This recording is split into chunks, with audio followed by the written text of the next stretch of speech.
Hello and welcome back to Podcasting as Praxis. I'm David, my pronouns are he and him.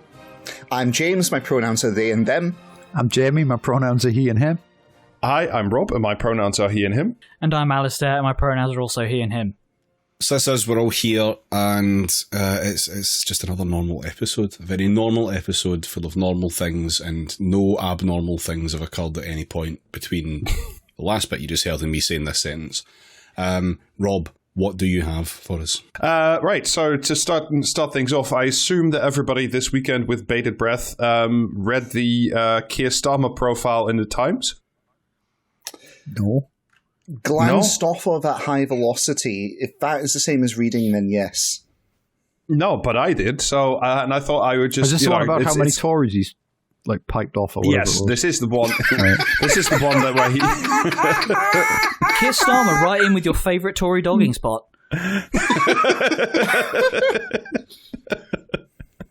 Yeah, where in the Cotswolds do you go for the best dogging? Darlington. No, I thought it's an atrocious profile of, clearly the man's now been okayed by the Murdoch press as well, and I thought I should read you some selected bits of a great profile. With his knighthood, his smart suits, his smooth lawyer's manner, and his North London home, Starmer. Smooth lawyer's manner. Oh, this man is not a reptile. Not a reptile. You've been struck by a smooth lawyer. I mean, F's to that Deliveroo driver, definitely.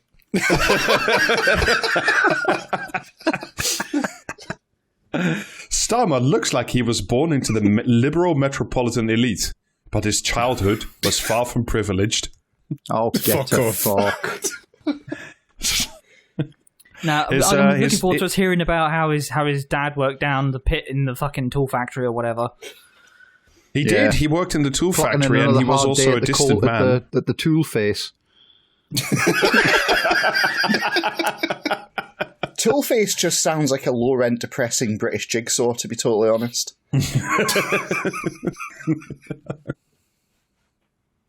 Now, the Labour leader is facing the ultimate political test. If polls are to be believed, he could be Prime Minister after the next general election. For the first time in decades, there's a buzz around the party. Businesses are queuing up to meet Starmer, ambassadors are schmoozing the shadow cabinet, and wealthy donors are flocking back to Labour. Businesses are queuing up to see the Labour Party. I'm just going to have a quick look on Google to see which... Oh, BAE Systems? What are you doing in this list? I think it's pronounced Bay. There's never been a collection of weapons they didn't like, Alistair. That would be one hell of a rebrand if they called themselves Arms Bay from now on.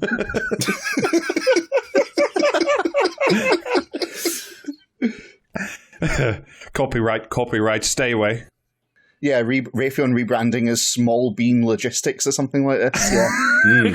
That's why all that fucking doing the Salt Bay flick thing, but with white phosphorus.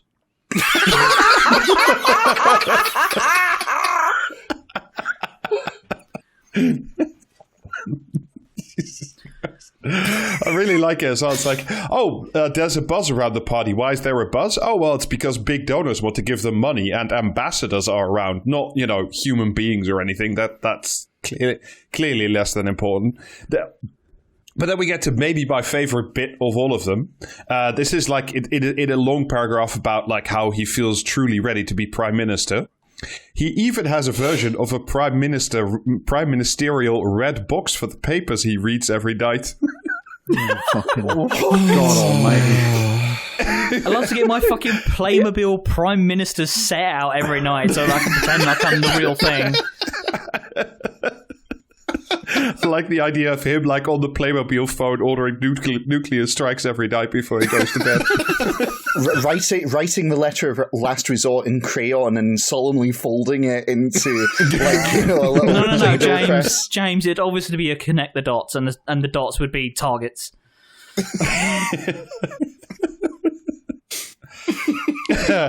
Don't worry, but he's a cool guy, though. Starmer is an archetypical centrist dad. He is wearing a navy shirt.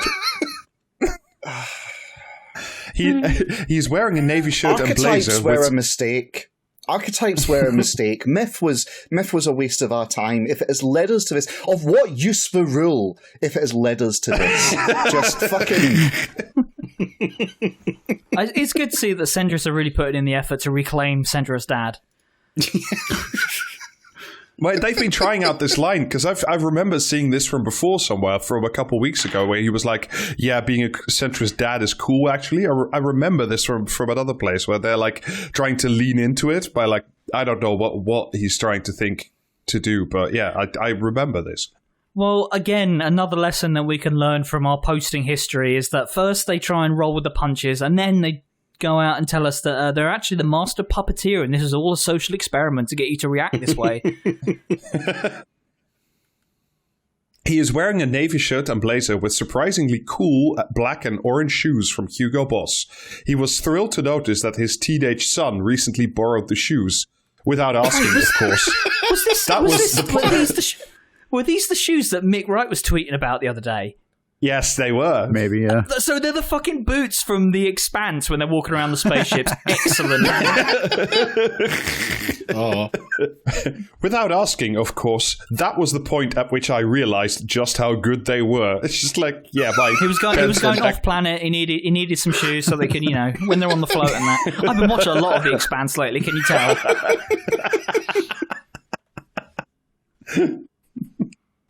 There was once a rumor that he was the inspiration for Bridget Jones's lawyer boyfriend, Mark Darcy, in Helen Fielding's novels. Holy shit! He started that rumor himself.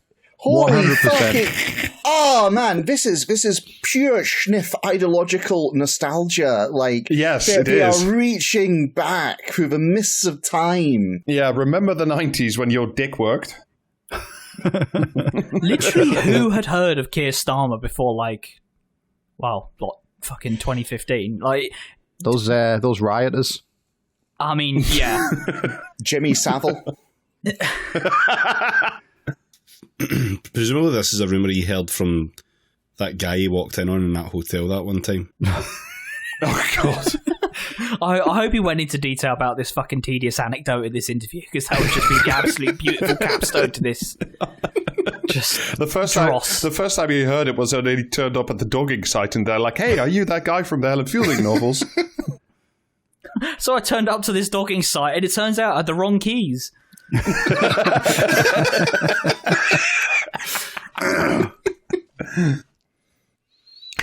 It would be great, he says, but he doesn't have a Christmas jumper. Cue rapturous laughter. Okay. Yeah, it is what James was saying. This is all just like nostalgia. This is like for 90s kids will remember this essentially, but just turn into like a weird voting mechanism. Yeah, 90s kids will remember when a giant black hole opened in the centre of London and sucked in all the charisma. Anyway, essentially, this profile is just like a big thing. Essentially, like now, they're getting ready to put him in his seat, and like because he's clearly bent now so far into the mold that into the Prime British Minister's press requires high chair, him to be. Yeah, essentially, with his little toy briefcase that like clearly he's just like hobbled and like beaten himself so much that now it's okay for him to be prime minister. So now you get these weird like glowing profiles. Apparently he's at some fucking Sun newspaper awards tonight as well for people who do charity or some shit. Like, the Murdoch nod. It's there. It's fucking there. Yeah, great. It's fucking there. I'm surprised that they've not mentioned anything about his hair in that opening snippet you gave us. I'm a little bit more concerned about his bedtime prime ministerial routine. Does that not sit a bit odd with anyone else? I slammed the video into the slot and it's 1997. I do the moves alongside the main character, Tony Blair.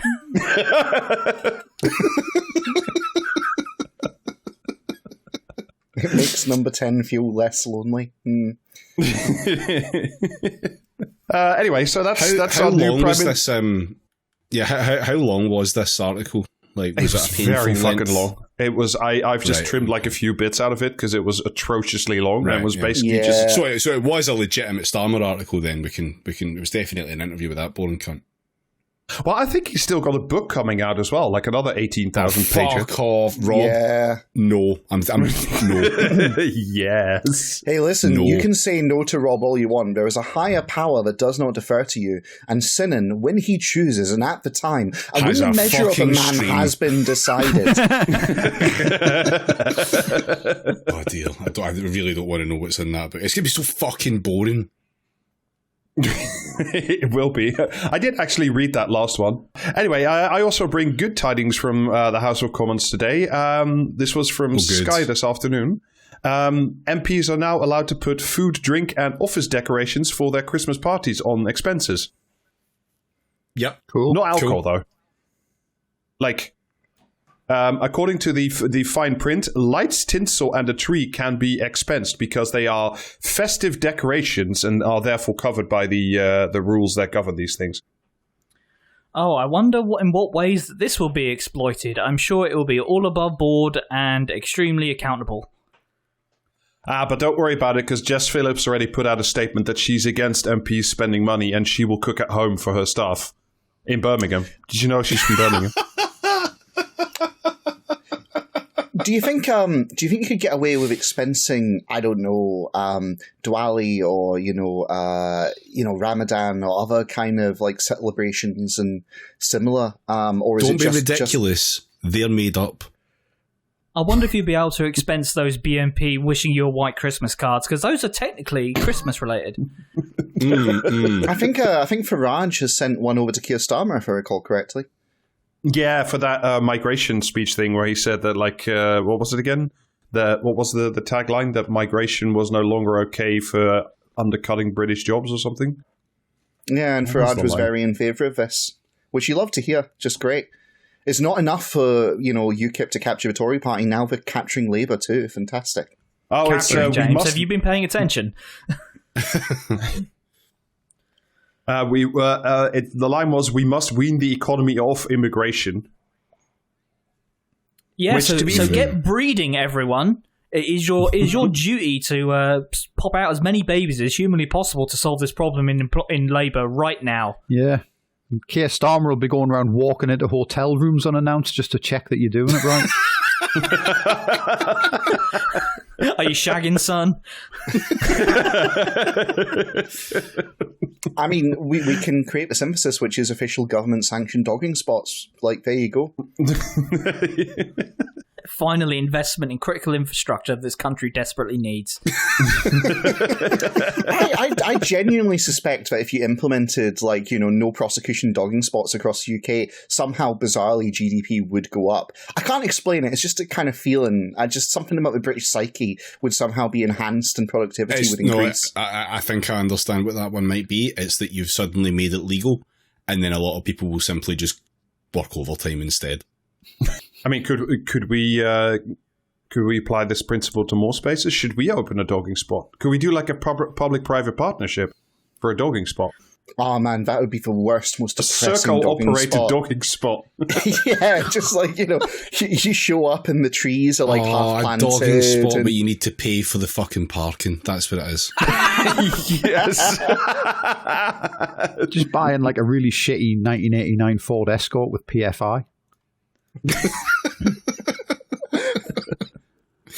Oh dear. It's a bunch of woods, but there's a turnstile at the front of the woods, sort of thing. Yeah. It'd be a nightmare to get a car through one of those, to be honest. They've reduced the porno mag pickup in the bushes to once every 4 weeks. The service has really gone downhill since we introduced all this. The way you described that as porno mag pickup, it just made me feel like it's balance patching for some fucking video game. We reduced the respawn rate on the porno mag pickup in the woods. Oh. The Unreal Tournament announcer going, holy shit. Monster cock.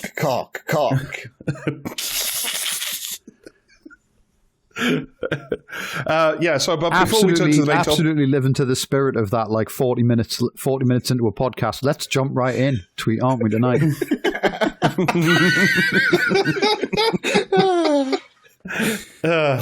it's a vibe. It's it's just dragging myself through this and just it's a living. All right. I promise before you, we go, the bonus stuff is better than this. We do better on the bonus episodes. That was a lie. But before we go to the main topic, just a couple of things that are actually cool and good. For the first time in 106 years, the Royal College of Nurses will actually go on nationwide strike, which is very cool and very good, and also very necessary. That's right. They are striking over pay, massive staff shortages, and essentially because they no longer have enough colleagues, overall patient care is being put in danger. Their demand is a 17% increase, which, if you take out inflation, is just a 5% real increase plus an adjustment for inflation. Mm-hmm. If you were curious, by the way, the government offer this summer was a measly 4.75%. So set against inflation, they would have had to take like a between 5 and 7% cut to their income. Which by the way is actually like, that's 4.75%. That's like 2.75 at most higher than they're offering the rest of the civil service. Yeah. Like, so they're already like trying to fucking say, oh, we've gave you a really good deal here, actually, and they're starting from the shittest possible position. So yeah, get fucked. I think the government is starting to get incredibly nervous about how they're going to spin the health system collapsing, essentially. And I think this is a key component of that.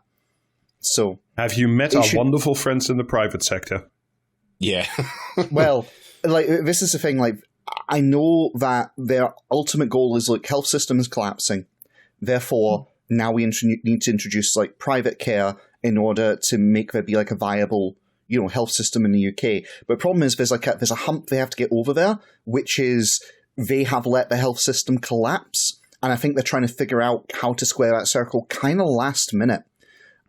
Because they haven't really built up the narrative of like Labour destroyed the NHS or like whose fault it is, or they've left it a bit late. I agree with you. Plus, I also think they weren't actually expecting the nurses to kind of show that they had a bit of muscle. And this is a problem because if at the same time as the health system is collapsing and it's time for private care, you have the country's nurses standing up and going, it's the fault of the Tories, the government, and the way they've underfunded us, etc., then that's actually quite hard to fight against. So yeah, very interesting times ahead, I think.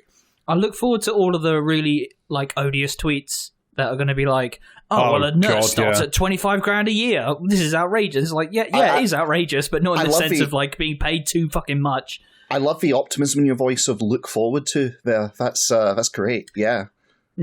Listen, some of these can only eat bad takes after a long diet of it, so... Yeah, I don't search for this shit. It just arrives at my front door. And in a further shout out as well, the train drivers ASLEF are going on strike as well. The weekend after this episode comes out, if it comes out on time, Saturday, November 26, will be a national strike for ASLEF with drivers at 12 different train operators taking part, which is exceptionally cool and also very good. Because they too have been massively underpaid. Hasn't the RMT announced like 4 weeks of strikes spread into like February, if I recall? Yep. I think it's December and January, yeah. Oh, it's December. 4 days. Yeah, 4 days in December and 4 days in January. I can't remember exactly what the dates are off the top of my head, though. Mm-hmm. You've also got the CWU are going to get in with another strike over the Black Friday weekend, which is this weekend, cool. And I think one the week after, which is good. That will be fucking good. That will hurt them. I hope it fucking does. Oh, just absolutely fuck the Royal Mail. I like the way they've been carrying Simon on. cunt, like fuck that guy. Is he the CEO or something, or who's the Simon cunt? I'm gonna dress up like Postman Pat. I would love to see you him like stop motion. Comrade text to speech. There are two of you. There's also like 120 odd elements of the civil service that are going on strike as well. Oh, excellent. So, to be fair, I'm kind of surprised that more of them didn't, considering the way that pay has been in the civil service. Like, for the majority of it, it was like frozen for 10 years, and then they had like a couple of 1 or 2%, and then fuck you again. You're not getting any more than that. I have a mate who recently joined the civil service, and he's been telling me, like, basically, first week in the office, so to speak, at lunchtime, one of the guys like pulled him aside and said, "So, would you like to hear a history of how fucked we are?" And he's like, "Oh yes, would I ever?" And that's like his first week on the job, so that's pretty good. Oh yeah, and before we turn off the strike bit, because I promised Anna Janaga we'd talk about it a little bit when it came up. The UCU strike is also ongoing. They are striking as you are listening to this, so Thursday the 24th and tomorrow, Friday 25th of November. So go support them, and their strike fund is now also open. So you can go to ucu.org.uk, and if you have some pennies to spare, please donate to them and any other strike fund. But yeah, the UCU is also cool and good, and the universities are also on strike. We are getting like pleasantly close to a general strike. I still think. Like, are you sitting listening to this right now in work? Because if so, just stop working. Just don't do it anymore. Yeah, no one else is. Yeah. You can't just leave. Yes. Here's one tip for your posture: close the laptop, stand up, leave the office, and keep going. Jobs if you're and quick. let the ocean take you. Yeah, this podcast does not recommend walking into the ocean. But yeah, no. It does tell some politicians to get in the sea. To be fair, yes, but no, it's very cool and good to see lots and lots of sort of sectors on strike and more people joining them, because such things are important if we are ever to have any fucking dignity, as I don't know, as whoever you are, like whatever. I believe they're called workers, terrible. Rob. Yes, workers. I don't know. I hesitate to call myself a worker when I do podcasting. Are we on strike? Do you want to be? How will you tell? I think we're more working to rule, to be honest. Malicious compliance is the fucking watchword of this podcast.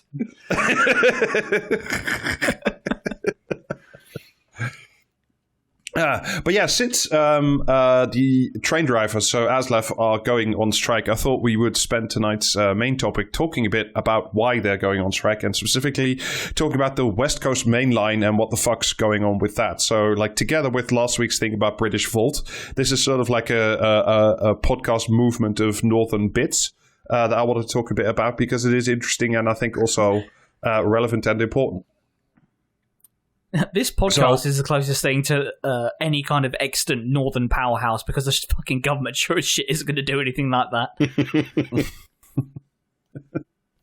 Despite us, I think, last time having real trouble locating Manchester on a map when we talked about it. Speak for yourself. Yeah, I know what that is. I've been to Manchester Airport. I've talked about it. I hated it, which is why it needs better rail connections. So last month, the government extended the contract to run the West Coast Main Line again to Avanti West Coast for another 6 months, despite a huge number of like unmitigated fuck-ups and bad service and literally everything being shit. And also Avanti the month before halving the number of trains being run on the main line between Manchester and London. Can I just add, like, as a bit of a backdrop to all of this, the fucking company running, like the companies that run the railways in this country, all of them have their profits guaranteed. All of them. Mm-hmm. Yes, irrespective they do. Of whether they put a single fucking train on the line, they still get their profits guaranteed. Yeah, because we changed over. You remember when they had like the franchise model and everybody hated that? Well, under Boris, they changed it to like it's no longer a franchise model. Like the companies just get like it's a fixed contract payment plus like an incentive bonus if they do more than like the minimum of minimum required. And it just leaves the government and the treasury exposed to like the actual vagaries of ticket prices and stuff. So like now the rail companies are no longer even like being carried along by ticket prices. They just get a flat fee, and the ticket prices you pay at the end just like seem to go to the government, even though the operators set the pricing, which is just fucking weird as all hell. Sounds like nationalization's working to me. So, like I say, the day-to-day experience for passengers, specifically on the West Coast Main Line, has been incredibly shit. There have been delayed trains, no trains, huge overcrowding, real problems everywhere all the time. And that's not just on the West Coast Main Line. About this week, about 860 trains a day are getting cancelled everywhere across the UK, which is about 1 in 26 journeys, and that's excluding strike action, according to The Guardian. So, like 1 in 26 trains, if you consider how many trains are departing any given minute of the day from any station, that's a huge amount of rail journeys that are not being made. And again, like, just to bring it up again, if you halve the services between London and Manchester, and also then smaller services, because TransPennine Express has also gouged a lot of its services, especially to like smaller places. I hate to bring it up again, but the Northern Powerhouse, leveling up, or just even visiting the Lake District if you want to, all of that is like been remarkably impacted. And I'm not even going to like start talking about what train services are like for people who are disabled, who have injuries, who are old or otherwise need assistance, because that's just been an absolute nightmare of a system from what I've been reading. And again, in sort of broader... Sorry, Rob, just remind me, how far up does this West Coast Main Line go? It goes all the way up to Scotland, so it connects to Edinburgh and Glasgow. Mm-hmm. Edinburgh? Yes. Yeah. The West Coast Main Line? It's because the franchise is called the West Coast Main Line, but it connects into Edinburgh for, I don't know, regional map reasons. I think the West Coast Line goes to Glasgow, and if you go into Edinburgh on the West Coast, you have to go through Glasgow. No, there's branches. I actually just double-checked this, and it goes from London to Glasgow, but there's branches that go out to Birmingham, Liverpool, Manchester, and Edinburgh. You don't have to go through Glasgow. In fact, honestly, I'm not sure you can. No, I think this is the point. I think you have to go through Edinburgh to get to Glasgow. No, I don't think so, actually. No? All right. Okay. No, I think it's more like, imagine it forks, basically. And I think that kind of describes it. Yeah, I don't know. anyway. You know what? You listener, if you are a train spotter, then write in and explain to us how this works. Yeah, do that. You get to write a post about trains, which you'll enjoy, and I'll get to read a post about trains, which I'll enjoy. So, yeah, everyone wins. Win-win. Yeah. But first, before we keep talking about the West Coast Main Line, a little history, because we always love our history. Because once again, this one involves privatisation. Again, in 1994, under the Tory government, then under John Major, who, despite his that weird thing that people who watched this season of The Crown were like getting horny for the guy who played John Major, which is creepy as all hell. I mean, it's Johnny Lee Miller, so fair fucks.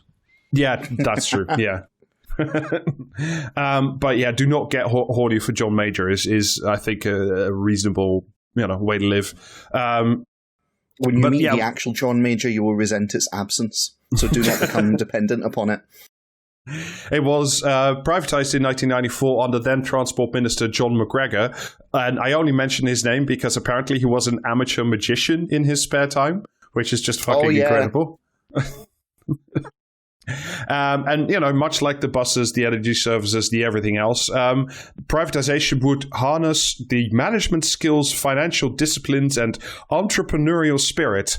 And also we would have no more state-run cheese sandwiches, which were bad. And that's why we had to privatize everything, so you could get a better quality of sandwich. Even though you also didn't get that. We will be returning back to that a bit later on. Apart from privatizing everything, we did it in a weird, specific way. We broke up... the way the privatization was done is that we hacked everything up into smaller pieces, specifically into three main components. The track, the rolling stock, so the trains, and the train operators, i.e. people who do passengers and ticketing and all that stuff, into three separate main components. And then we further hacked those three main components apart into 100 separate pieces and sold those off over a series of 2 years, also with big golden handshakes to the private sector. And once again, I think the British state once again guaranteed the pensions that were then extant. So it was once again a giant golden goose exercise. And of course, instead of getting a better, more competitive entrepreneurial train service, we've got some of the most complex, expensive, and stupid rail in the whole of Europe, or even the whole of the world at this point. I think by now, British rail in its entirety, in terms of its efficiency, is somewhere between India and Pakistan in terms of how good it's working. And not only that, we still have to pay quite a large chunk of government subsidies to keep this privatized rail business going. Before the permanent contracts we were just talking about 30% of all rail industry income was subsidies and 55% tickets. So once again, if we get the ticket income anyway and we do so much of the rest by subsidies, why can't we just nationalize it? Because you're just paying through taxation and you're paying with an expensive ticket. It is fun to think, though, that of those three aspects, one of those, that being Network Rail, not National Rail, Network Rail, was privatized, and then they realized that may have been something of a mistake. Yes, they had to, I can't remember the name of it now, but they briefly privatized it and then had to take it back into public hands after a series of disasters, essentially. Turns out you can't actually just kill your customers. I mean, they'll for sure they'll keep always trying. Be the dream. I mean, they did try to. I think it was Avanti West Coast that did try to imprison its customers for a while, where they left a train in the middle of the night full of passengers at some railway station, and they had to scale a 6 foot wire fence to get out of the train station because it had been fully locked up. So imprison your customers seems to be a thing that they do want to be trying. I mean, rail franchising is nothing but a captive audience, is it? So, yeah. The Network Rail, by the way, has a lot of oversight functionality, but weirdly, it also serves as a kind of adjudication officer for disputes between Network Rail, the rolling stock companies, the train operators themselves, and everybody else. This is according to the Financial Times. There currently are about 400 full-time Network Rail staff called train delay attributors, whose job it is to assign the actual blame for the late train and therefore which company gets a penalty, which includes an adjudication process governed by a 199-page rulebook, which just sounds fucking incredible. Oh, it's even better than that. There's a team of lawyers at the top whose job it is to essentially argue and rules lawyer that rulebook to try and offload as much of a delay onto the competitors as possible. It's really highly ritualized, and I'll be honest, if it was not for all the consequences of it, I'd kind of be in favor just as a kind of, anthropological kind of study into a thing, How do we ritually assign the blame? Just fantastic. It's really good. They need a scapegoat, essentially.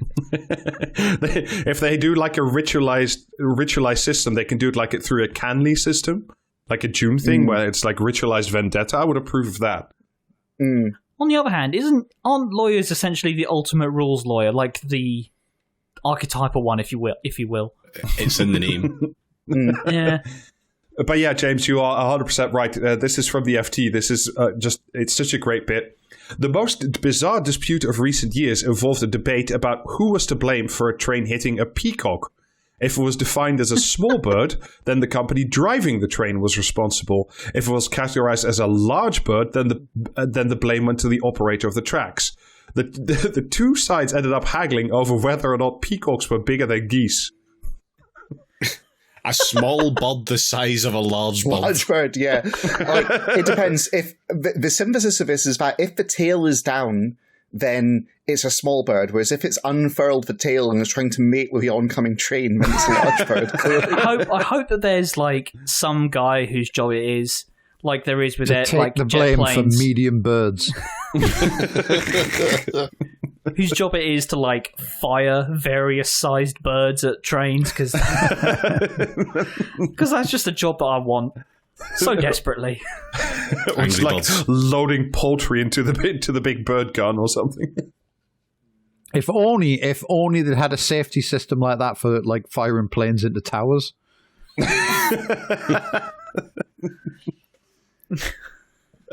I'm just picturing, Alistair retraining so he can get his dream job of standing at the mouth of a wind tunnel holding a roast chicken.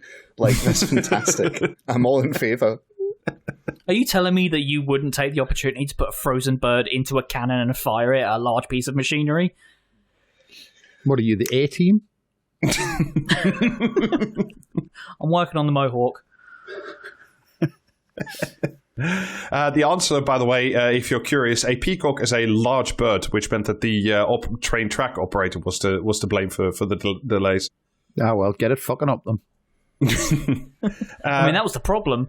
So yeah, like I said, a lot of the old franchise model is now being phased out, or is in the process of being phased out, since a new agreement since 2021, where the train companies get like fixed fees from the government instead of being reliant on ticket revenues as well as incentive bonuses. However, that does mean, as I said, the government is on the hook for like the income actually coming from tickets, and specifically it means you place a lot of rail maintenance and a lot of rail care eventually, and at the end in the careful hands of the Treasury, which are always a good place for things to end up in.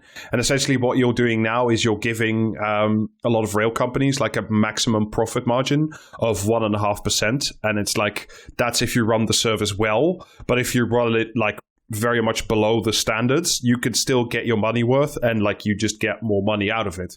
And this is part of what's been going on with the West Coast Main Line itself.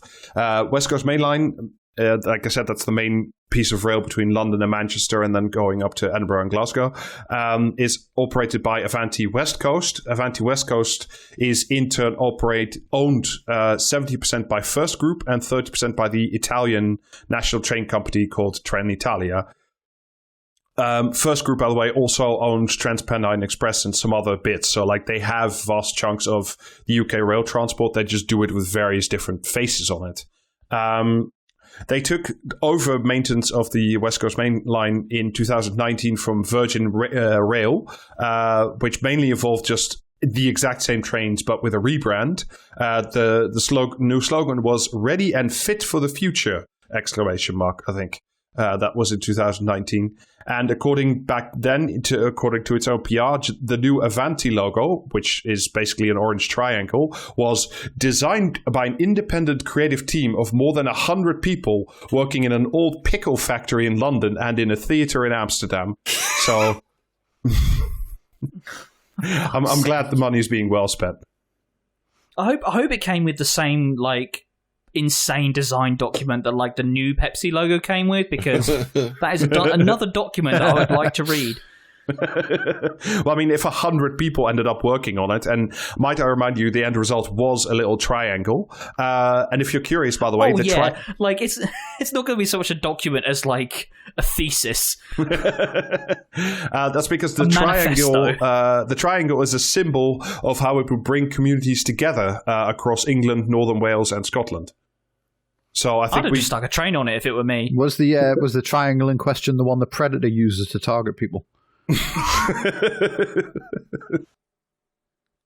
To be fair, like in recent history, Rhoda did do a number on all the train companies, including the West Coast Main Line and Avanti. Numbers are still down depending on where you are, but like between 10 and 30% versus the pre-pandemic. And although that's much less of a thing in the north, because in London more people work from home now. So like in London, it's like 30% lower public transport use, whereas in the north, it's mainly recovered to where it was. However, you say that, Rob, but I saw the other day that like London is apparently like pretty much at pre-pandemic levels. At least some days of the week. So it's not like these things aren't recovering. No, it really depends on like what numbers you use, and like whether or not you look specifically at train operations versus like TfL numbers, or like it's numbers functioning essentially. But like there is a bit more working from home, which has, so far as I understand it, but you know, if you know better, write in. So because a lot of the train operators almost went belly up during Corona. The government did put in about £19 billion to make sure that they didn't do that. So essentially, they paid the train companies a hell of a lot of money, and then, of course, didn't say, well, now we demand some say in the operations, or you have to reduce fares, or anything like that. We just chucked 19 billion quid over the fence and said, please keep existing. Specifically, the pandemic didn't stop those same train operators from still paying 38 million in dividends in 2021 when, rail traffic wasn't doing so very hot. As compared, by the way, in normal years, they pay out about 250 million pounds in dividends to shareholders every year. So, that's just money that's being leached out of the railway system and definitely not paying drivers, which is the main cause of the current crisis on the West Coast Main Line, but also in many other places. So that's it. So in August of 2022, Avanti West Coast cut the services on the West Coast Main Line from 7 services an hour to 4 services an hour. And the idea was that they were already so shit at delivering the 7 services an hour that if they just cut it back to 4, they could at least guarantee that those 4 trains an hour would run, which they work out? Not very well at all. Essentially, the biggest problem in the whole thing has been a lack of train drivers and the fact that they were working their train drivers to, down to the bone, essentially. According to Avanti, again, they say it is staff shortages, and they also said it was because of unofficial strike action, which is a bunch of horseshit that, the ASLEF also said was horseshit. Unofficial strike action, a fucking canard for workers doing what they're meant to actually do. Yeah. Because the thing they are calling an unofficial strike action was, it turns out that the staff shortages, the driver shortages, is that Avanti and a lot of the other train companies, by the way, rely really heavily on rail staff agreeing to work on their time off. This is according to the Financial Times, in terms of Avanti at least. As many as 400 trains a week operate by drivers working overtime. So the drivers are working on their days off. And there is an agreement to do that. They're called rest day working agreements, and they're prevalent throughout the rail industry. And they're a large reason why. Not really a rest day, though, is it? No.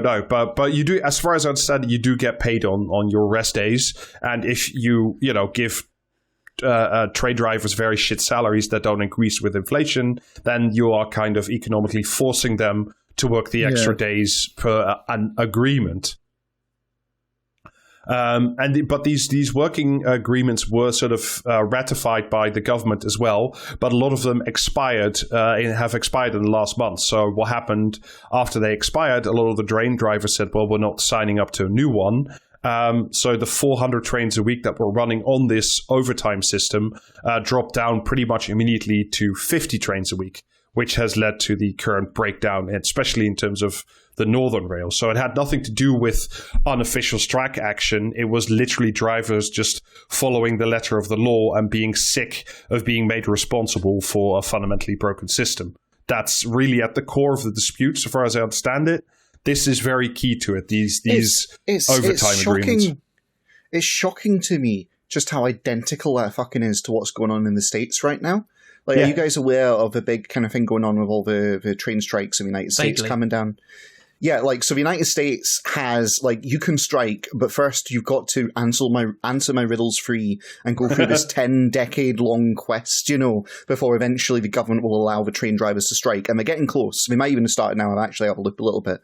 But it comes down to the same thing, which is the entire system depended on drivers being willing to basically have no free time off at all.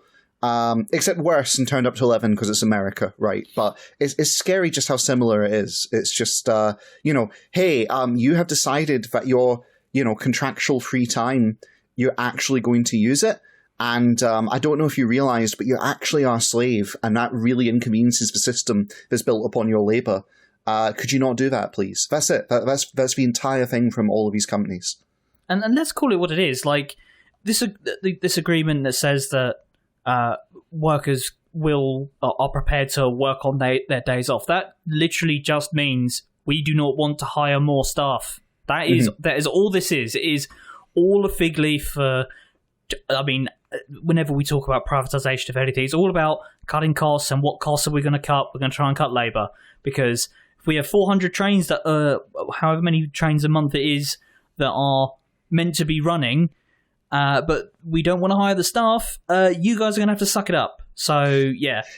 There's strangely there's a pressure I didn't realize for the longest time, which is in roles which aren't like mission critical, where it's like you need like an intensely skilled specialist who's like the person who knows how to, I don't know, like actually build the nukes, like a really, like, you know, a real nuclear physicist kind of guy. Outside of those kind of roles, there's a pressure to keep the number of employees you've got down, not just for profit, not just to wring the maximum amount of profit within a number of staff, but also because the more staff you add, the greater that labour force potentially has leverage over you. Which is something I never really had quite considered before, but I think that's part of what's in play here. Because the more train drivers and similar they add, not just the more they have to kind of pay out, but also the more opportunity there is that essentially disruption can take place among a meaningful critical mass of them. Because it's been said before that like the actual number of people required to really throw over a service of some kind is actually not that high. Yeah. Just as like a static value. And the more people you add, the more chance you have that eventually you're going to get enough like-minded people together who decide, fuck this shit. So it's fascinating to watch the politics of it play out.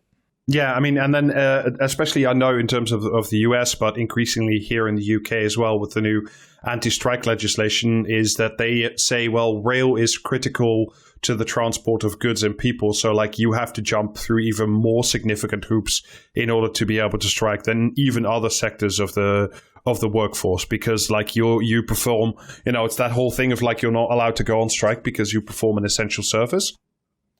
Yeah. I mean, well, this is the thing as well with the way that the franchising kind of stuff works, where it's a guaranteed fucking profit. Like, any withholding of labour isn't actually going to affect that. They're still going to get paid, but it's the government that's on the hook for it. So the government's then got an incentive, without actually taking the blame for the strike, to clamp down on striking workers as much as possible. So it's just a system that feeds anti-union legislation to itself. And in this specific case as well, like the reason that ASLEF says and the RMT says as well that the government is dragging its feet and like that the rail companies probably want to sign an agreement, but the government isn't letting them, is I think in this specific case in terms of ASLEF is like the government needs to sign off on those rest day working agreements. So if the government doesn't want to sign off on those, there can literally be no deal between ASLEF union and the rail companies. So if the government just refuses to sign, then they can hold up a strike while everybody else but them takes the break, takes the shit, essentially takes the blame for what's going on. I ended up hearing a bit of fucking PM tonight, and fucking they had a guy on. He was either someone for the rail industry or from government, but not the transport minister. I'm not sure which it was. But fully said the quiet part out loud about how they need to be able to break this strike, because if they don't, other sectors are going to see it like being successful and will therefore do their own strikes, and that would be bad for the economy or whatever pish. And it's like they're at the point now where they're desperate enough to start saying that just openly. I think it's the nurses. Honestly, I think like the train drivers and the rest of them inspired the nurses, and the nurses went, fuck this shit. And that really, I think, has them quite terrified, honestly. So, all power to the workers. Good. Mm-hmm. I mean, to be fair, like, there's also real, like, economics incentives for everybody to go on strike. Because if you get a 5% pay rise against, a 12% inflation rate, we've said it many times on this podcast, but you are taking a de facto pay cut, and quite a big one at that. So, like, we need to pay people. I don't know. Like, it seems to be like a core issue in the UK in particular. I mean, it's everywhere in the world, I know, but like in the UK, there just seems to be such a desire to never pay anybody like what they're worth, or like at least the means to sort of reproduce and enjoy their own existence. I mean, I'm sure somebody wrote a book about this at some point, about what happens when capitalism starts doing that. I'm striking blank. It really comes down to like capitalists are collectively, they've got some solidarity, but individually they're very, very stupid.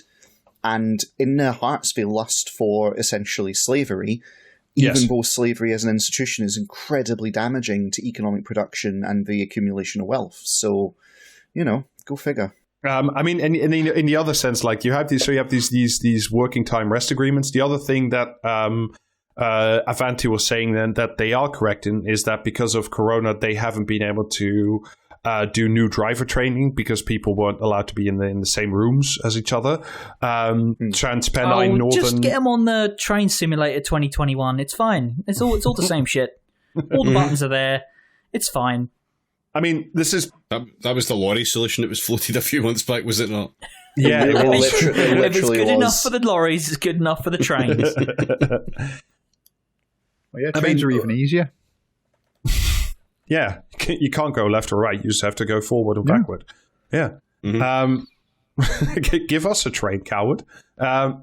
Yeah, so, however, that's not quite true because other operators, specifically LNER, I forgot to look up what the acronym is of where they were. London North East Rail, I think. Okay. Is that they did manage to keep driver training going. So, like, Avanti in particular has only managed to train like 100 new drivers, where ASLEF says, well, you need like 600 new ones if you want to have everybody like run the schedule as it's supposed to, and not be reliant on like massive overwork from existing staff. So like there's just a massive gap of like 500 train drivers that simply cannot be resolved and will not be resolved in any of the near future. And then at the same time, they're not willing to pay their current drivers. So I'm like, I don't really know, what Avanti thinks the way out of this is. Well, I mean, they've shown what their way out of it is. It's just to say, well, why don't we just cut the services and like fuck everybody who's dependent on train transport? Well, I mean, we know what's going to happen if the situation gets like even slightly too much heat for them. Is that they're just going to fuck it off and be like, all right, you deal with it, and then just hand it over to the government, then run back to the bank with their hundreds of millions in dividends. Like, because this is what's happened with other rail line franchises or whatever the fuck they're called elsewhere in the country. So, like, like they are not. It is fucking so funny how off the hook they are for all of this shit, except for like the bad PR for their company, essentially. Just no stakes in it for them whatsoever. Mm-hmm. No, I mean, it's this thing we were talking about briefly during the last week's episode as well. It's like the model since Thatcher and certainly since Blair seems to have been in the British economy is like the British state doesn't want to do anything. So all they want to do is pay middlemen who then cream a bunch of profit off the top and then run a shitty service. But I think like more and more the middlemen have just like decided, well, what if we just don't do any service whatsoever and we just run off with the money? The middlemen have said doing nothing is too much work. Essentially, yeah. Like, they just seem to be like, well, if we just keep the money and then don't do anything, what are you going to do about it? And the British state is like, well, I'm a small bean state, I can't do anything because I'm ideologically opposed to nationalization of any type. So, it's unless the British state decides to act, this is the model you're going to end up with, because what's the incentive for capital to get off its arse and do anything? I don't think there is one. Well, doing nothing is too much work is the first relatable thing I've ever heard about a company. Well, like to kind of run it through, it's the natural endpoint of landlordism and rentiership, essentially. Like, you give people the ability to extract rents, and the first generation, so to speak, are like, this is great. I used to have to work incredibly hard. Now I need to put in like minimal effort and I just get to cream money off the top. Fantastic. But then subsequent generations follow up and they're kind of, they come in adjusted to that as the baseline normal, and so they just try and push it further. And it's just how it always goes. Like, rents kill societies. That's just how it is. Like, when you create a class of people who's not so much that they, like, sit at the top and are the ultimate beneficiaries, but rather that they sit as intermediaries and just get to leech off the economy. When you do that and don't have them actually providing something meaningful with the money they're taking, they just grow fat and they grow lazy. It really is the case of it. And then, of course, they project it onto the people who receive any kind of support from the state, because they themselves are fat and lazy. Therefore, in order to kind of square the circle and deal with the kind of weight of their non-production in society, they put it on the people who are poor. And that really is where all these benefit scroungers kind of narratives have their origin. It's in the guilt of people who don't actually do the fucking work and who really do just like, you know, suckle off the teat of the state, like the people running our fucking train lines. Yeah. And it's, you know, like, but at some point, and I think it's also in relation to the strikes, like what we were talking about earlier, is like at some point you do meet whatever's left of the real economy and like real people's jobs and income, and you end up in real problems. Because, like, you know, much like the story about British Volt, it's like we also need trains to run and public transport to be good, you know, because people need to be on the train and out of their cars, because what people are doing now, which, you know, makes sense if you must get to your job or you have important things that you need to do, you know, if you need to get from Manchester to London or to Scotland or wherever, like, well, you'll end up taking a car or you'll end up buying a car and just burning more fossil fuels. So, like, you know, the scam does work, but in the end, like, everybody gets fucked. Like, I don't even know how to, and some of the people who are getting, like, bonus screwed with this, which I think is also, like, something I haven't really thought about enough, but like once you talk about it, it's like it makes a lot of sense. It's like it's not just the drivers that Avanti's been screwing over. According to the RMT, Avanti also cut like 175 on-train catering jobs. So like you can't even get the cheese sandwich anymore, disgusting or nay. And what I think is even more important is like it leaves the remaining staff that's left of like caterers and train attendants and platform staff and everything. If you cut those people down and you cut the services down, like the few people that are left on the platform with like high-vis jackets on, they face like more aggression from normal people and more frustration from travelers who aren't getting the services, the incredibly expensive services that they were promised or that they need to get to the thing they were going to. So like you're essentially catering staff and platform staff and train conductors and all them, you know, you just create them as like sort of a customer service layer, right? They become the people you scream at because Avanti's, you know, not hired enough train drivers since essentially 2019. I can't work out if they've actually hired any. So, you know, it's if they want to raise morale, I reckon they should basically just let the train drivers like take the trains out sometimes just for a laugh, like, you know. Fuck it, go to the dogging spot of a train. What's the worst could happen? Oh my god. So, like, currently, Avanti is planning on cancelling even more services from December. 1 in 13 of his existing services, even now, after they've cut a whole bunch, are going to be knocked off even further. And this, of course, creates, like, massive knock-on effects as well, because if you cut more services, like, there's still the demand for train journeys, the demand for people going from place A to B doesn't necessarily change. Like, yeah, some people take the bus, etc., or like take a car or whatever, but like all you're doing is creating more chaos because more people will cram themselves on like the remaining trains, which is part of the reason why, like, now if you sometimes see those photos online or in the news of like people like stacked up like cordwood in a train carriage. Those photos are all a false flag. James Ball has definitively proven this. Oh, fucking God. The other thing I wanted to say, though, is, like, in the context of climate collapse, like, we are, you know, meant to be doing something about that, presumably, and as we know, the state hates doing things about anything. Like, more people need to be going on trains, more people need to be taking the bus, and, like, when we covered the privatisation of buses in this country. The services are terrible. They are very, very expensive. Cheap, almost cheaper to get a taxi from like one end of the country to the other, I think, than get a trend it's certainly cheaper to fly. It's definitely cheaper to fly. Absolutely cheaper to fly, shocking. which is hilarious in a very dark way. And we are not going to do any of that because, well, schniff ideology, right? That's the sole reason. I mean, like, I also live, in a schniff ideology ass country as well. But like, Swiss rail is not cheap. I'm not going to say it's cheap, but like, it's cheaper than UK rail, and the service is like a zillion times better.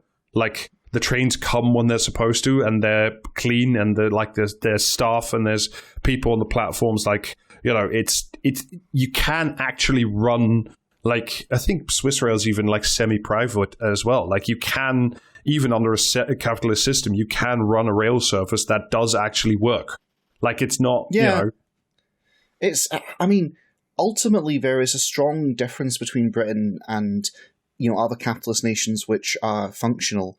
And I guess it's that, like you said, it's Schniff ideology, but I'm increasingly becoming convinced that the problem with Britain is it doesn't have an ideology, actually. Like, at its base level, it's just got tradition. And that itself, like, you might think, you know, that is an ideology, but I'm not convinced it is. I think they've just got the inertia of things as they were now. And, like, you know, when Thatcher came along, Thatcher had an actual ideology, right? And we say, oh, everything since then has been neoliberalism and Thatcherism in the UK, but I'm not so sure. I think it's just been momentum. And it's just been them posting. I think I see what you mean, but maybe like it's just like petering out now in terms of momentum. I think this is Milo Edwards' take on it. It's shit. It's supposed to be shit, and if you don't like it, etc. And that is like the British mantra, which I think neatly slots into what you were just saying there, James. Yeah, they don't have ideas. They don't have an ideological idea of what they should be doing and how it should be functioning. They just have things that our ancestors did, and the ancestor in question is Thatcher and Blair, so we'll just do what they did, you know? And no ability to reassess and reconsider. It's the flaw of conservatism, basically. This worked. Is it kind of, are you talking about like sort of a mutated version of like cargo cultism, where we did actually build an airport where planes did actually used to come in, but now the planes, like the wings are falling off, but we're still like maintaining half a broken warning light on the runways? Is that sort of where you're going? Basically, yeah. Like, once upon a time, like, they had an idea to do something, and it sort of worked for a bit, and they all went, and congratulations, like, problems solved forever and ever. The history has ended, now let's just keep going with what we've done. And none of the people who might have ideas about, you know, adjusting things to the times are allowed anywhere close. Because it's like, you know, the real tragedy of this whole thing is like, you take Jeremy Corbyn, right? And Jeremy Corbyn's policy platform is increasingly being shown as, contrary to popular belief, it's not communism, it's not really socialism, it was a reasonable and pragmatic compromise to the changing world we live in, and that was way too far. Just not even, you know, remotely allowable or permissible. I mean, in terms of its actual radicalism, it was like a, you know, social democratic platform from the 1980s somewhere. Like, you know, it wasn't nowhere near full communism, you know, luxury or otherwise. But yeah, like, I think now we're just, as you say, we're sort of just like sitting in the ashes, and sort of whilst the upper classes are still insulated from this, and the media class definitely is, like, they just sort of, you know, when we started this episode, you know, we talked about that Starmer profile, and it's like the thing that was supposed to be okay now is like, there's going to be like a slightly sad face that will do the same, like, hacking and taking apart and sitting in the ashes than the Tories, which are doing it in glee, and that's like supposed to make us feel better or something. Because I know that, like, I remember from the latest party conference that, like, the Shadow Transport Secretary, Louise Haig, who, from what I've read, seems fairly serious, and, you know, I have no reason to distrust her, she still wants to renationalize the rail system by essentially taking them into public ownership as and when the current set of franchise and contracts expire. But on the other hand, like we saw this week and last week, you know, Labour saying, oh yes, there is a big hole and the budget does need careful watching, and, you know, like the 54 billion in cuts, we need to do the same. So, like, I already know who's going to win that contest, and it's going to be like Rachel Reeves and the freaks in the Treasury who are going to say, oh yeah, we promised we were going to nationalize something, but, you know, sadly the gods in the market don't allow us, you know. Like, it'll be like that because it's baked in that it will be like that. Like, this whole talk about, you know, Britain coming back to Europe as like a kind of Switzerland-like arrangement, I think it's doomed to failure from the start, because they just don't have the ability to do the political and economic, like, pragmatism, bluntly, that's necessary to sustain that kind of relationship. So, yeah. Also, to be fair, we don't have the type of gold that makes trains run on time, so... Yeah, we're much more about the sclerosis than anything else. Like, it's fun to joke about the trains running on time in Switzerland is because of, you know, the Nazi gold that was taken. But in all seriousness, like, even aside from a massive economic hub that Switzerland kind of has made itself historically and contemporarily, I don't think that is necessarily connected to the management of their public services. And Britain, I just don't think Britain's got the chops for it, bluntly.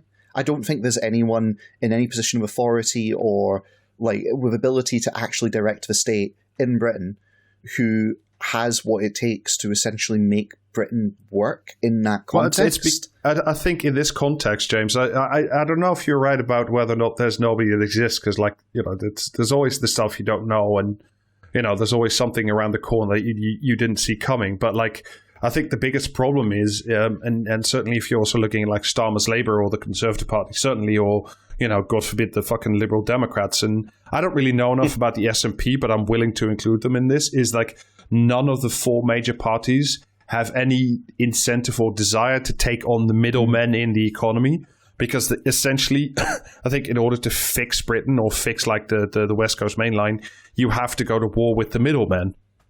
Like, you have to be willing to take on First Group or KPMG or Serco or whoever the fuck is running Yars Wood now, or G4S, you know? Like, those are, if you're talking about, like, the real structural problems, is I think those group of people are much more, like, dangerous and built into the system than, like, the Conservative Party. I mean, they're linked with each other, but, you know, like Avanti or First Group or Serco will easily survive a changing government, you know? Yeah. I also think the rot's deeper than that, though. I honestly think, like, Britain kind of needed the EU to sit on top and come to pragmatic decisions about regulation and things like that. Yes. To an extent.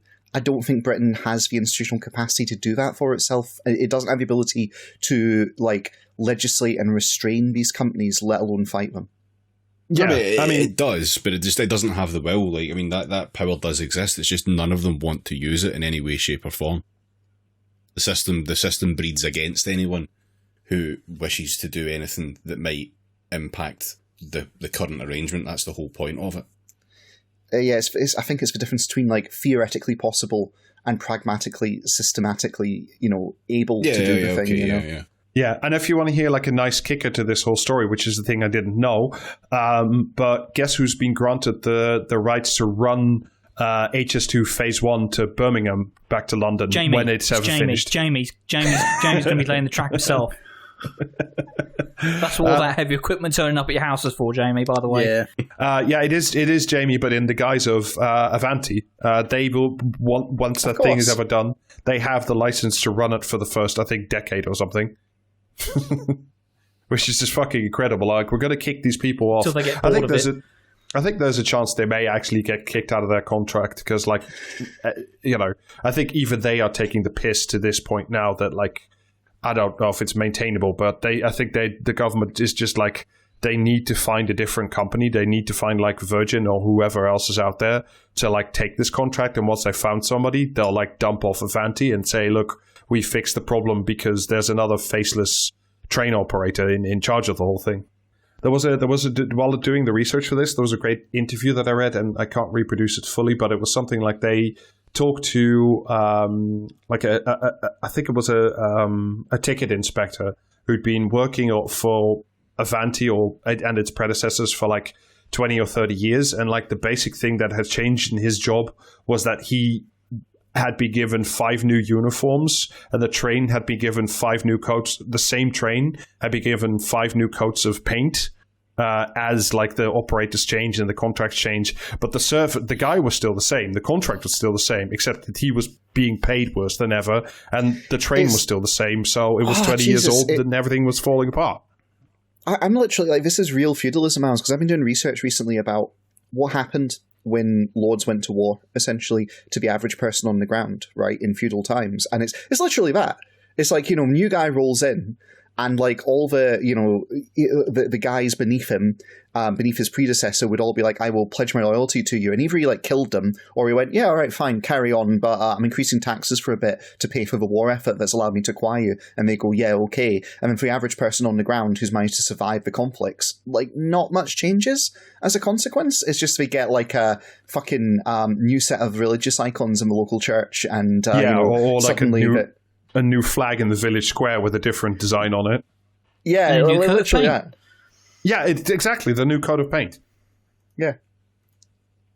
So, I think in terms of like if you look at this system, right, like the West Coast Main Line in particular, like Avanti, so far as I've read, and literally just they got the contract in 2019, and then they just put no effort in. They didn't train new people. They didn't pay for new stock, the rolling stock. They didn't do anything serious. They just sat on it vampire-like and said, well, now we can just increase even more rents.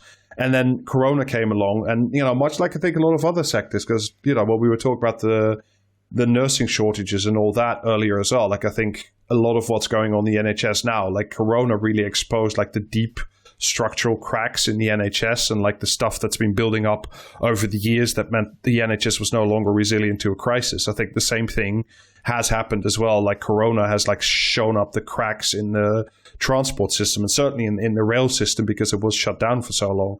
So like you look at these broad systems, and like the thing that needs doing is just like deep structural repairs. But then, I don't want to circle back to where we just were, but like, maybe David, if I can borrow a line of yours, it's like, what is to be done? Like you get to these points where like the coppering is out of the walls and the cracks are in the foundation. It's like something's going to have to give, because like once the hospitals start falling apart and like the rail services start falling apart, I don't know what the fuck's going to happen to this country, but like it's going to be interesting times for sure.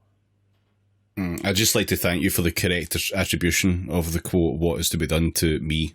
Actually. Yes, of course. Yes. I famously loved your manifesto, David. Well, and in terms of, I think unless there's anything else, I think we can turn off talking about the West Coast Main Line. And then how about we do, to cheer us all up, we do a spot of Commodore Commentaria instead. If we must. We must.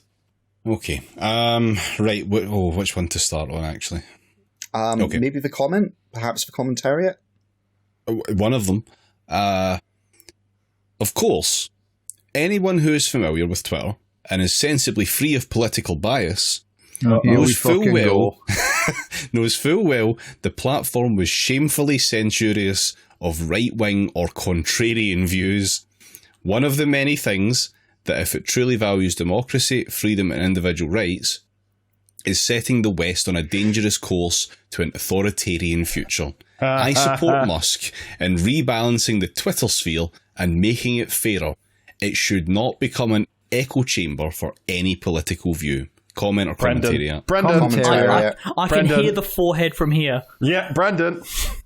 That's Brendan. That's my boy. The silhouette of a hat is being cast over the podcast.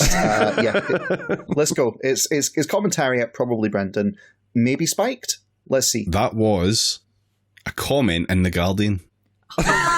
Jesus fucking Christ. Is it again by Hatwearer420 or whatever? It's not. I do not take the usernames, but I doubt it. I don't think Brendan wastes his time posting in the Guardian comment section. He wastes his time writing articles for Spiked instead.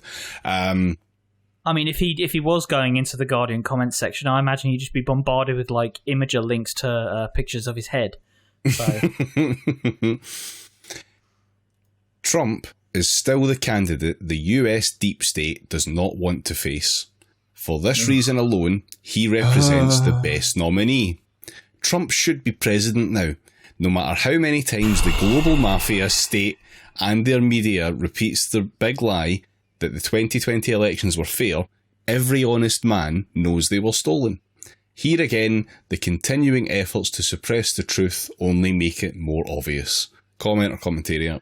Please tell me it's comment. I want to say comment. I'm going to say commentary. More out of consternation than anything else. Piers Morgan? That was Daniel Miller in Conservative Women. You did it. You maniac. You did it. I'm so proud of you. I don't know who this guy is. I assume he's American because he mostly writes about... Obviously American... some kind of cunt. Well, he only writes about American politics and COVID shit, but he also only appeared on the website, like, late 2020, so he was quite clearly driven mad by lockdown in some way. Well, hopefully someone... Late in the day to hear you, comrade, text-to-speech. I thought you had gone to bed. Okay, this is a long one. Nevertheless, that left on economics, right on culture's sweet spot of modern politics, what one might call the missing majority, is popular among voters, but has surprisingly few friends among MPs and party activists on both sides. Tories don't like the left on economics, and many are ambivalent about the right on culture too, and Labour people mainly hate the latter. Does Starmer have the strength to really test the discipline of his party and start to push back on so-called woke issues? And what about those channel boats? Of course, everyone would like a returns deal with France, but as that seems unlikely to happen, some kind of offshoring system which stops people getting to this country but leaves them safe and comfortable in Rwanda or somewhere else is the only answer. If, as seems probable, the European Court of Human Rights rules against the government on offshoring, whose side will Starmer be on? If he backs the current government, then he can almost be guaranteed to form the next one. Comment or commentary? That's really hard, actually. I'm going to say commentary. That's kind of what I think. Yeah, all right, I'll go with Jamie. Commentary. I'm going to say comment. Again, out of fear. Yeah, this smells like commentariat. This feels like the New Statesman for some reason. Okay. As commentariat, that was David Goodhart in The Spectator. David Goodhart, there we go. In an article titled, Has Keir Starmer Found the Sweet Spot in British Politics? Oh, comment. Christ. David Goodhart was one of the original, that's OG New Labour. He's gone all nationalist, he's gone very red-brown, he's gone red-brown shirt, I should say, in the last couple of years. Jesus fucking Christ. The largest proportion of council tax goes to provide social services, air quotes. Many of those functions could be put back to the family. After all, it is surely the duty of the family unit to look after itself and shoulder the responsibilities of looking after itself. Comment or commentary? Whether I'm it's saying comment again. Whether it's sheer bloody mindedness. I'm going to say child molester. So commentariat then. Could be either, really, couldn't it? Jesus Christ. I'm going to hope this is a comment in The Guardian. It's obviously some fucking libertarian dipshit, isn't it? We should definitely strive for personal responsibility in the arena of dealing with people who are fucking diddling their kids. That should definitely be an issue that we leave to the parents to sort out. That was a comment in the BBC News website. By a child molester. Possibly, we just don't know. There was another comment further down the line here. It was fucking incredible. It's about time households with 3 or more adults were charged an additional 25% given the extra services they use. It's wrong single people only get a 25% discount on the couples and more rate. Whoa! In which a BBC comment guy reinvented the poll tax. That's a general thing, by the way. I always love this type of horseshit reasoning because it's they do both at the same time all the time. It's what they mean is white families the mother needs to stay at home and look after the children, and the father needs to come home and hit the children or something. Whereas at the same time, when they talk about people with like a greater percentage of multi-generational households, immigrant families, Muslim families, it's like, oh no, then they're bad, then they're not good. Like it's the same thing at the same time all the time. It's so fucking disgusting. Yeah, no, totally is. You're right. So that was Comment or Commentariat, and that was the episode. Apologies for this one probably coming out late. If it doesn't, then ignore that. But yeah, it probably will come out slightly late again. We will be back on schedule soon, I promise. If you would like more episodes, then we have a couple of bonus episodes that will be dropping just soon, within the next week or so, on the Patreon, which is patreon.com/praxiscast. You should also check out the streams, which are on twitch.tv/praxiscast. That's usually Thursdays, sometimes Wednesdays. And also you should also you should go to the merch store and buy merch. We have hoodies, we have t-shirts. It is praxiscast.tmill.com. And I believe that is all we need to plug. So we'll leave you to go about your day. Have fun. Bye now. See ya. Bye. Ta-ta. Enjoy.